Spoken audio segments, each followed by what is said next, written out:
1450 साल قبل नाजिल होने वाली ये किताब यानी कुरान पाक एक मुनफरिद इम्तियाज रखती है कि एक अनपढ़ माशरे में आज से 1400 साल कबल कुरान का आगाज इकरा से होता है, यानी जिस लफ्ज में पढ़ने का हुक्म दिया जा रहा है और फरमाया अपने रब के नाम से आगाज करो। फिर आगे रब का तारुफ यूं करवाया, रब वो जिसने पैदा किया इंसान को जमे हुए खून से।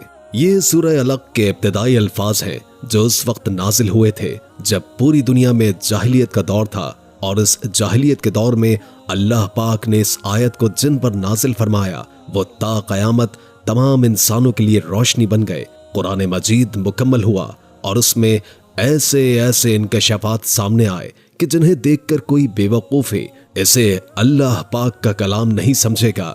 सूरह अलक के बाद सूरह अल तारिक में नाजिल होने वाले इल्हाम ने अल्लाह ने इंसानों को गौर व फिक्र की दावत देते हुए फरमाया, इंसान को चाहिए कि वो देखे कि उसे किस शय से पैदा किया गया है। इस शय को कुरान में नुत्फा कहा गया है जिससे एक इंसान की पैदाइश होती है, यानी स्पर्म। यानी हम ये कह सकते हैं कि इंसान को मखसूस पानी के एक मॉलिक्यूल से पैदा किया गया है।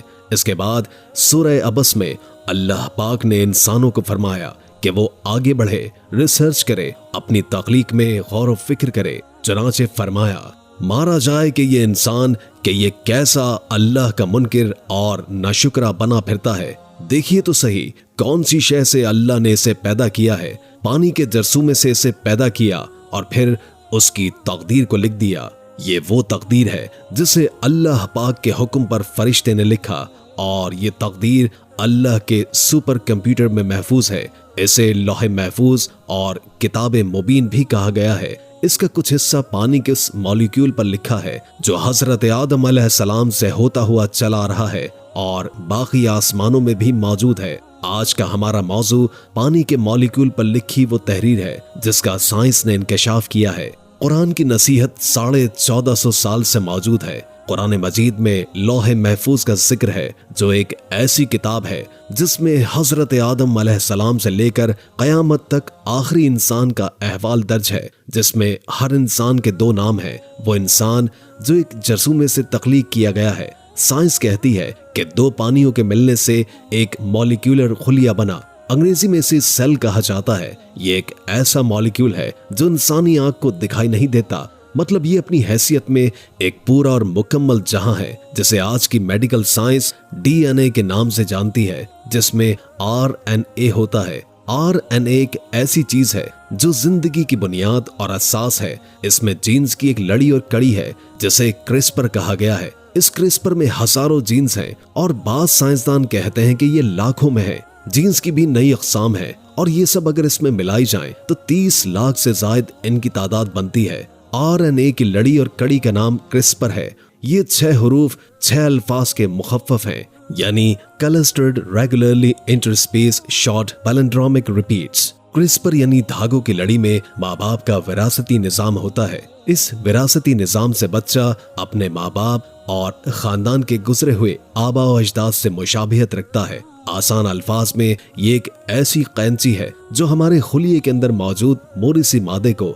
हमारी ख्वाहिश के मुताबिक काट सकती है। इंसानी डीएनए के धागों की लंबाई चंद मीटर है, मगर ये इंसान जो एक डीएनए से शुरू हुआ, इसमें मुख्तलिफ जीन्स मुख्तलिफ आसाब बनते चले गए और फिर 100 खरब खुलियात पर मुश्तमिल इंसान मारिज़े वजूद में आ गया। अब अगर एक इंसान में मौजूद तमाम डीएनए और डीएनए में मौजूद जीन्स और प्रोटीन्स वगैरह के धागों की डोर को एक गोले में तब्दील कर दिया जाए तो उसके धागों को फैलाने के लिए हजारों बार सूरज तक चक्कर काटे जाएं, तब ये गोला खुल पाएगा। ये बातें आज हम साइंस की मदद से समझ पा रहे हैं, लेकिन कुरान मजीद में 1400 साल पहले डीएनए के इस पूरे खाके के बारे में दुनिया को बताया गया है, जिस खाके की मदद से आज साइंस इस काबिल हो चुकी है कि वो हमें एक सेल और डीएनए के बारे में बता रहा है। एक और साइंसी हकीकत का इंकशाफ भी सामने आया, और वो ये कि तमाम इंसान जो हजरत आदम अलैहिस्सलाम से आज तक गुजर चुके और कयामत तक पैदा होंगे, सब बुनियादी और असासी तौर पर 99.9% पाक है।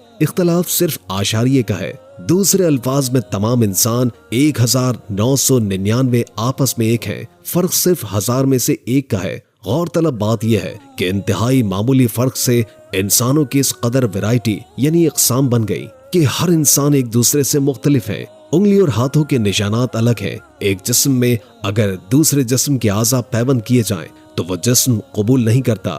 غور کیجیے، اگر یہ فرق 1000 کی سطح سے نیچے گر کر 100 کی سطح پر 1% ہوتا تو خون کا ارتقاء اور اعضاء کی تبدیلی ناممکن ہو جاتی۔ اللہ پاک نے یہ فرق معمولی اس لیے رکھا تاکہ انسان کو سمجھ آئے کہ رنگ اور نسل پہ اکڑتے نہ پھرو، یہ کچھ بھی نہیں ہے، تم آپس میں ایک ہو۔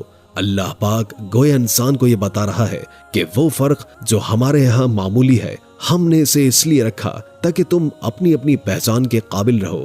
پہچان کے بغیر زندگی کا نظام ناممکن ہو جاتا ہے۔ اگر پہچان نہ ہوتی تو آج نادرا جیسے ادارے نہ بن پاتے جس میں کروڑوں پاکستانیوں کا مکمل ڈیٹا سٹور ہے، اور اسی ڈیٹا کے ذریعے پاکستان کے کونے کونے میں ایک شخص کی شناخت ممکن ہو جاتی ہے۔ ڈی این اے کا جدید ترین تاریخی پہلا سفر 20ویں صدی کے آخری 30 سال ہیں، جن 30 سالوں میں ریسرچ ہوتی رہی، اور ریسرچ کا رزلٹ 2000 میں سامنے آیا جب امریکہ کے صدر بل کلنٹن کو سائنسدانوں نے بتایا کہ ہم ڈی این اے کے اہم ترین حصے یعنی آر این اے کے جین پر لکھی کچھ تحریر پڑھ چکے ہیں، یعنی آر این اے کے جین پر لکھی ہوئی کچھ تحریر پڑھ چکے ہیں۔ اس تحریر میں خالق اور صرف ایک خالق کا تصور اور عقیدہ موجود ہے۔ صدر کلنٹن اور امریکی سائنسدانوں نے وائٹ ہاؤس میں اس کا اعلان کیا، اور ساتھ ہی صدر کلنٹن نے پابندی لگا دی، اور یہ عالمی پابندی تھی کہ اس تحقیق کا منفی استعمال نہ کیا جائے، کیونکہ انہیں یہ ڈر تھا کہ انسانی جین کی چھیڑ چھاڑ سے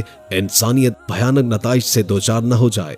مزید یہ کہ انسانی اور حیوانی خلیات کو باہم ملا کر شیطانی تجربات نہ کیے جائیں کہ انسان جس کا متحمل نہ ہو سکے۔ مگر پابندی کے باوجود بڑے بڑے امیر ممالک نے اپنی اپنی لیبارٹری میں ریسرچ جاری رکھی، جس میں مثبت اور منفی دونوں طرح کی ریسرچ جاری ہے۔